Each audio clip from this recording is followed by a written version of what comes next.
Presently, the reality for many Caribbean countries is that they live the ravages of climate change more frequently than ever before.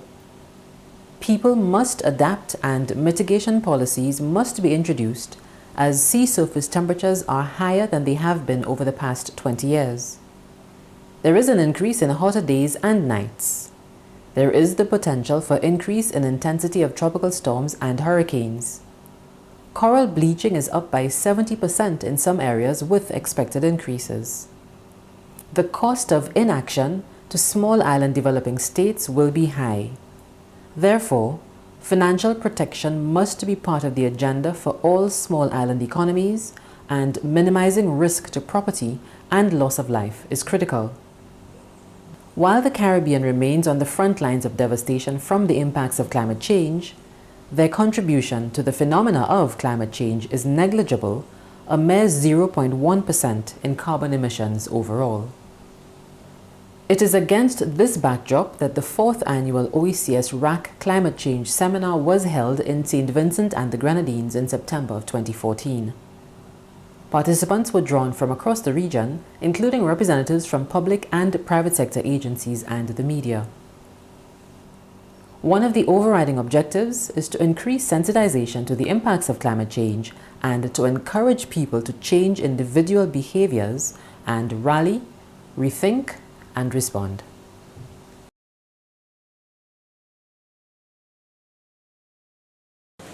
The workshop had 5 major objectives. They were, firstly, to highlight the vulnerability of the region to extreme events that may be brought on by climate change. Secondly, to share information on strategies and best practices at the regional, national, and community level for enhancing resilience to natural hazards and climate change. Thirdly, to begin to shape an integrated strategic response to the threats of climate change. Fourthly, to examine issues related to mainstreaming climate change into national planning and development processes. And fifthly, to explore partnerships for greater collaboration with development partners, including public-private sector partnerships. We had about 80 persons attending the workshop, and these persons were drawn were policymakers and senior government officials in the member states of the OECS, and they came from planning ministries, environmental ministries, disaster agencies, and the Ministry of Finance and Planning. We had members of the media from all the OECS member states present, and we had full representation from the 9 OECS member states. The topic on climate change and the subtopic is quite appropriate at this time, where we were talking about the various approaches to managing risk and building resilience. And if you examine and reflect upon this subtopic, you recognize that we are being called to action in terms of moving forward with the climate change agenda.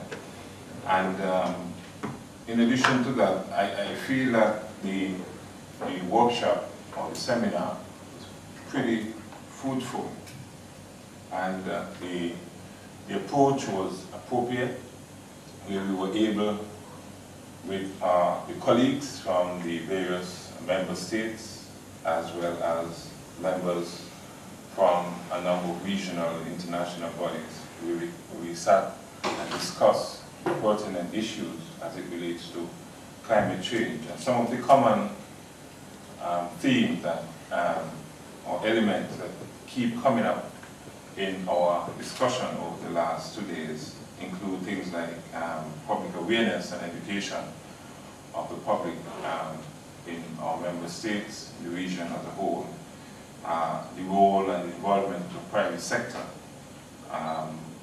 mainstreaming or integrating climate change into all facets of our societies. And also there's a very important point which I like very much in terms that was made, especially by one of the presenters, was that we need to take personal responsibility for our survival, because climate change is here to stay and we have to adapt in order for us to survive. We live with risk in this environment. It's a reality. Some of it we have created, some of it we have inherited by virtue of where we are. And so it becomes, the whole issue of risk is a major development issue for us. It relates to how we treat with our infrastructure, how we treat with our people, our social capital, how we treat with our livelihoods, and of course, our economy. And so Mr. Brown mentioned that we started with a very stimulating and thought-provoking conversation with the Prime Minister of St. Vincent and the Grenadines, who chronicled in a very graphic way some of the experience that St. Vincent and the Grenadines has had to cope with. And it is auspicious, really, that this seminar is being held just around the 10th anniversary of Ivan, which was very devastating for several territories in the Eastern Caribbean, and indeed for the Caribbean as a whole, to varying degrees. And one of the member territories of the OECS, Grenada in particular, has still really not recovered fully. So it was a very timely seminar, and I want to congratulate the OECS Commission on bringing together this focus, this reminder that we are really living in times where we have to pay very serious attention to what we are about. The vulnerability of the region is marked, and the activities and events that are taking place just around now, we're looking at new sustainable development goals, we're looking at moving towards a new agreement for climate change. And whereas there are many folks who feel that climate change is an abstract concept, I think we have to begin, as Mr. Stapleton said, reminding us in terms of repackaging the message, and maybe not even speaking about climate change, but speaking about very seriously what climate change does to us. We had an outing, so to speak, with the regional press, which took you out to the Georgetown area and provided you with an opportunity to look at the way people live, the way the elements have dealt with them, and the way that government has tried to rebuild lives, the lives of people, so to speak, in relation to the construction of houses, homes, and other facilities that people require as a result of the major fallouts that we've seen from the impacts of hazards. I couldn't help but be a little bit amused that we are here talking climate change and the impacts, and I'm here thinking, well, as disaster managers, we're not talking about it. We manage the effects of it year round. And if it sounds as though it's an exaggeration, take St. Vincent and the Grenadines as a case in point. Since 2002, we haven't had a chance to come up for air, because almost every single year since 2002, we have had an impact of some kind or the other, which kept us busy. And some of these impacts are so widespread. Think in terms of the floods of December 2013, we're still responding. Yes, we are rebuilding, but we're still to some extent in response mode, because there are still people who have to be sheltered, who have to be provided with basic amenities. So as far as climate change is concerned, we who are disaster managers, and we are very happy that the disaster risk management managers around the region, the national disaster coordinators, were invited to this forum. In fact, it made us feel that we are no longer the lone voice crying in the wilderness about what is happening on the ground, and that other people are beginning to get up and see what we have been seeing for years. We're glad that the science is available to show that it will get worse.